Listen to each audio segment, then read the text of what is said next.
Good evening, I'm Eugene Chan and welcome to Straight Talk. We are privileged to have with us Dr. the Honourable Moses Chang, Member of the Executive Council. A seasoned lawyer, former member of the Hong Kong Legislative Council and prominent public servant, his name is synonymous with dedication and leadership. Some of his major past public appointments include Chairman of the Board of Education and founding Chairman of Insurance Authority, and Chairman of the Council of the Hong Kong Baptist University and founding Chairman of the Hong Kong Institute of Directors, and currently he is Chairman of the Council of the Hang Seng University of Hong Kong and Chancellor of Hong Kong Shin Kung Hui. For Mr. Chang's contributions to the well-being and development of Hong Kong, he was awarded the Grand Bohemian Medal by our government in 2016, and prior to that, the Most Excellent Order of the British Empire. This evening, he brings a wealth of experience and insight to our discussion on the critical question, can we still be confident in Hong Kong's future? Welcome, Moses. Hi, Eugene. The title of the show tonight is something that I've been talking to a lot of people, saying that, can we still be confident in Hong Kong's future? We've been through the social unrest, the pandemic, but now we seem to be facing more so-called political, economic and social problems in 2024. I'd like to get your take on these, but we will come back to this question at the end of the show. Sure. But let's begin with the political issue. We have had the current government for 1.5 years. Yep. The overriding principle of patriots administering Hong Kong has been fully implemented, with the final piece of the puzzle having the district council elections just been done recently. It seems like the transformation under the Basic Law is complete. So my question to you is, are we now 100% safe? Are all the political problems disappear from now on? I think it's difficult to say that it is 100% safe. I think nothing is 100% safe. But I think what I can say is that we are now in a situation that political bickering is no longer the major issue of the day.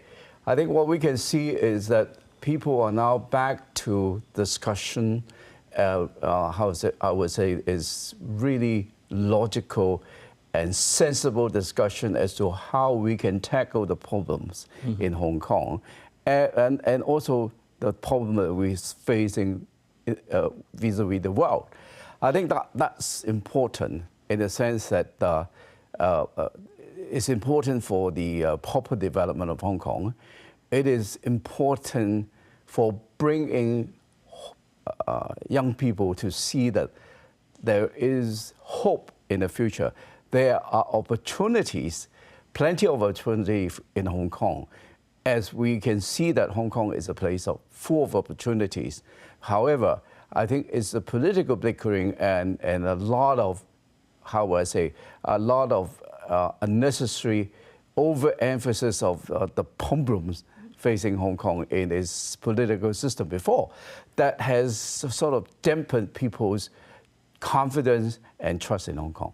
Right, Moses, you have been involved in Hong Kong's, the overall scene since for decades, and you have seen sort of a gradual transition over the last many years. Yes. And it's interesting, Hong Kong being an international city, that we never thought we will be involved, now being a chessboard, on the chessboard of the international world. So how is this international political, geopolitical stuff affecting Hong Kong in our development, in your opinion? I believe that a lot of people misunderstood about what is actually happening in Hong Kong. The national security legislation being introduced by central government to help Hong Kong to restore Hong Kong's law and order is being misinterpreted in a lot of sectors in a lot of countries of the world to say that the central government is now fully controlling Hong Kong. In fact, I think for all of us living in Hong Kong, that I don't see that that's a change.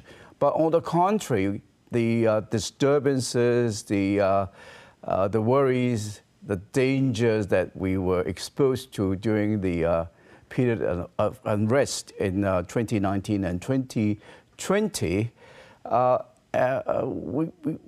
we've actually feel that the bringing of the national security legislation have restored law and order, restore Hong Kong to the position that we can all go back to normal life, to do what we need to do, to practice my profession, to carry on trading in Hong Kong, for students going back to their normal studies. So I think that's what it is in Hong Kong, rather than taking away rights and privileges of the Hong Kong people. Right. Moses, there's one more area that CE has mentioned recently, that the enactment of Article 23 should be done. Can you share your perspective on this? Because how would that change the actual legal and political landscape? Because a lot of people say that that's going to infringe or threat to many people's freedoms. I'm sure you don't agree to that, but how would you rebut that? I think people tend to, how would I say, forgot the advantages of Hong Kong, the basic position of Hong Kong. Let me respond to your question by saying that which country of the world does not have national security legislation? I mean, if you study carefully the provision, the current legislation, and those that the government is proposing to bring in, they are no different to the national security provision in the statute books in any country of the world. I mean, some of the countries would have even more stringent and more strict requirement to protect national security. I think it's basically, I am a very simple person. I want to go back to the basic. Now, who in the world would imagine that there is no law to protect the safety of our home from being invaded by unwanted elements? Exactly. So I think if you approach from that angle, and if we go back to the fundamentals in Hong Kong, the common law system, the presumption of innocence until proven guilty, and then the need of the prosecution to prove beyond reasonable doubt the actus reus and the mens rea, and that's the intention if they want to prove. If they want to prosecute you for a crime. And that's the burden of proof that they have to discharge. And that burden of proof is beyond reasonable doubt in court. And those are the protection that we have been enjoying for years and will be continue to enjoy. And that's being safeguarded under the basic law. Right. So, Moses, we just talked about the NSL and also the sort of rationale behind it, why we need Article 23. But another thing I want to ask you, I'm sure the viewers is going to be thinking, all right, we agree with you, but what can we do to ensure our life will be as normal as we can? Because the geopolitical situation is affecting our daily lives. Look at all the sort of sanctions or the policies against Hong Kong hasn't been as favorable as before. So what can people do about that? I think we need to, firstly, to comfort ourselves first. I mean, to regain our confidence in the system. I mean, looking at the cases tried in court, prosecution under the national security legislation, and we see that there is no difference from any criminal prosecution that we've seen prior to the introduction of the national security legislation.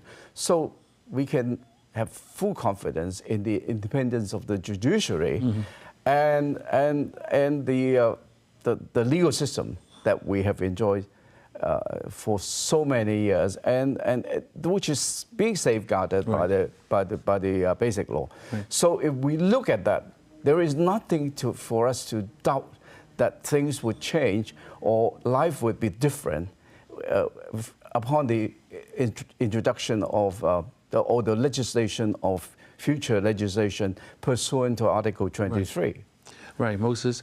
Another thing that we always talked about is the government and the Hong Kong people must be connected. Yeah. I mean, you now being the Executive Council member, you'll be able to see the full story from both sides. Do you think our government now is engaging the people enough, or do you think is the communication clear? I think the chief executive is much more ready to be engaged with the community, and I hope that more and more people in the government, in the civil service, would adopt the same attitude. I think a lot of the policies of the administration are very good policy, except that we need to explain to people. We need to have the patience. We need to put in the time and effort to explain to people the effect of new legislation or new policy being introduced.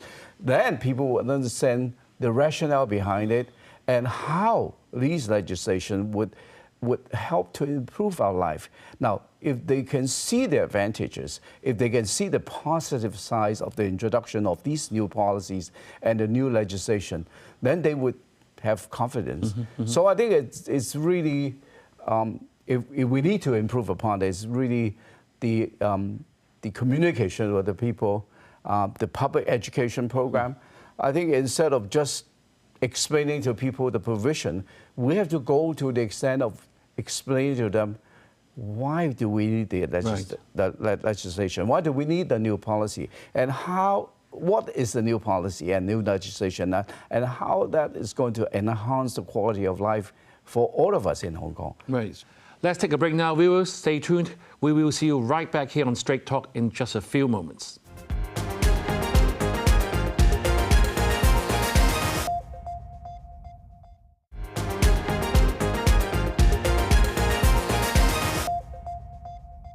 Thank you for staying with us. Dr. the Honourable Moses Chang is on the show this evening, and we have been talking about whether we can still be confident in Hong Kong's future.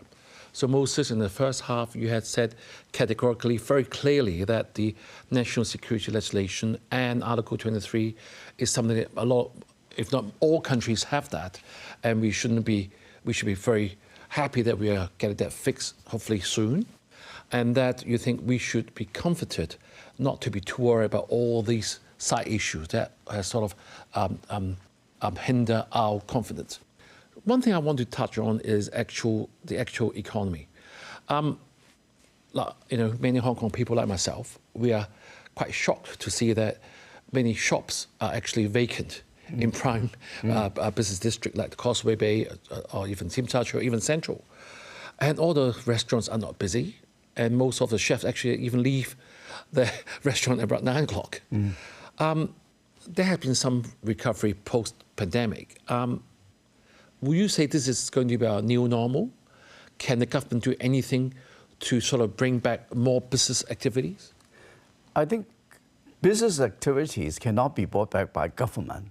I think business activity is pretty much dictated by the economy, by the vibrancy of the economy. I think right now what we are facing, not just in Hong Kong, but all over the world, is an economic recession, period. I think if we look back to in history, recession occur in a cycle. I think we are now in part of that cycle that we have to go through recession. But if we look back in the history, I think we can actually see that Hong Kong went out of recession better and stronger. Right. And so we were able to do that in the past. There is no reason why we will not be able to do that in this current round. And I'm sure that with the resilience and perseverance of the people and the ability to stand up after falling down, and that's what we've been good at for all this time. And I appeal to everybody that we should really remember that and feel positive about that and stand up and try to get back to the normal. Right. Moses, we used to be called a shopping paradise. Right. But every time when you have friends coming back from overseas, they said, oh, London is so busy, Bangkok is full of people. Hong Kong, we seem to be the only place that is sort of still suffering for the time being. And not to mention, we have people ignoring Hong Kong's outlets, sort of discounts or promotion, but by moving across the border. So what can we do in this period Are we going to wait for people to be tired of traveling over the border or the boundary, so-called? What can we do? I think the business sector of Hong Kong have been very good in adapting to changes. Right. And I'm sure that the people who are operating various businesses in Hong Kong, retail or restaurant or whatever business that they are, they would look for, I think what we need to do is to cope with changes. We need to innovate. We need to look at the interests of people these days and try to cater for their interests and try to entice them back to the market. Right. Moses, another issue, I mean, like someone said, we are facing a so-called perfect storm with the rising interest rate. Both our property market and our share market are definitely not performing as well as we want them to. And the government reserves are actually the lowest it has ever been. Will we make it out of this one? I believe that, as I said just now, we are now at the real bottom of the economic recession period. So what we need to do is to stay vigilant and try to chip in, put in our best in reviving Hong Kong's economy. And that's everybody's responsibility, not just government, not just the business sector, but everybody.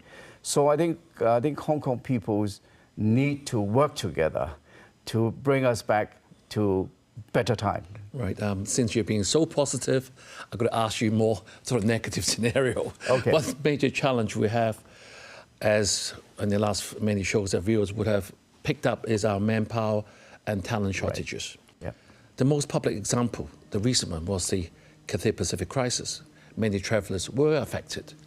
Do you think this is just a short-term hiccup, and is this going to affect our long-term development? I think I would say that the COVID pandemic really nobody has sort of expected that the effect of the brought about by the pandemic. I think it's a challenge much sort of stronger than what people had expected. And we are now out of the COVID pandemic, and I think we can now go back to the normal. In going back to the normal, I think Hong Kong people need to be a little bit. I mean, we have to put our how to say, we should plan for a longer period, plan for a longer period rather than to look at short-term profit and then try to kill the golden goose. Right. And I think that's what we need to do, is to look at what is the market, what is the market condition, and how we can cope with changes in the market and try to innovate. Right. And try to bring in positive impact into whatever we're doing. And thus, we need to change the way that we've been doing business. Right. We need to change the way that we live and try to cope with the challenges that we are facing. Right, Moses. So we talked about the political issues. Things are sort of more or less okay, but of course we could deal with the geopolitical pressure. And you said you have to innovate and adapt to changes, look at more long-term development for the business. But how about our housing shortages? And also the waiting list for the public housing is still long. Not to mention we have an aging population. We may not touch on that, but that's something that we have to keep in our mind. There's sort of ongoing problems. But I think more importantly, since you've been involved in education, do you think our youth is confident in Hong Kong's future? I think basically we need to educate our youth so that they are future ready. Right. Now, right now, I think what a lot of people think is predominantly the objective of education. That is to get good grades in examination and therefore get into a good university and graduate with a degree. Now, that is important. I'm not discounting that aspect. But on the other hand, that does not necessarily mean that they are future ready.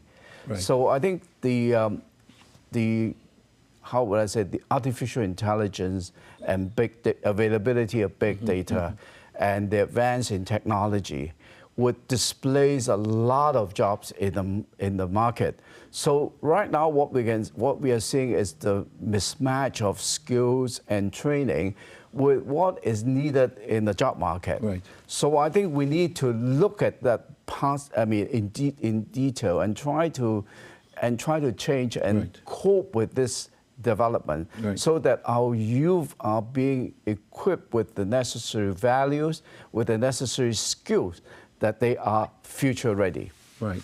Moses, I want a short answer from you, because we know that Hong Kong, we have 5 out of the major universities in the top 100. But why are our parents still sending our kids overseas? I mean, why is that? I think basically they feel that going overseas and going into good universities, in sending the children overseas to secondary school, they feel that they would get a better chance of enrolling the children into good universities.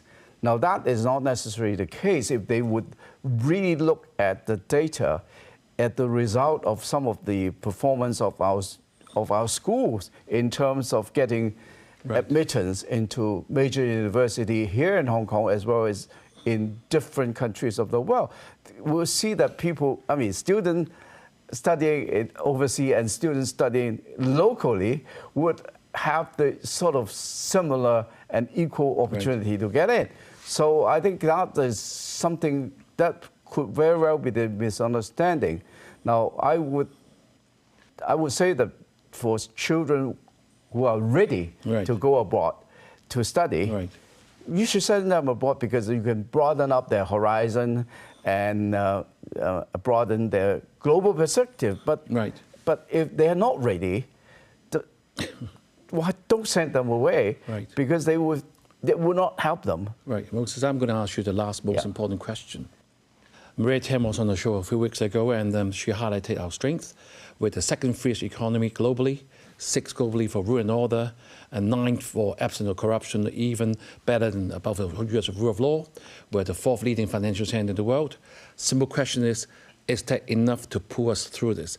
Going back to my question originally, can we still be confident in Hong Kong's future with all that?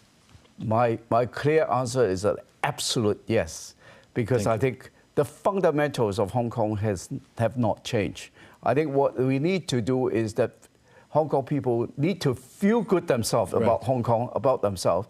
Then we would have a bright future waiting for us. Right. Unfortunately, we have run out of time. Thank you, Moses, for your valuable insights in inspiring our confidence in Hong Kong's future. Winston Churchill said, "Success is not final. Failure is not fatal. It is the courage to continue that counts." Hong Kong is best at this, as Moses has said, and has done this over and over again. And that is why Hong Kong, we can be confident. Have a good evening and see you next week.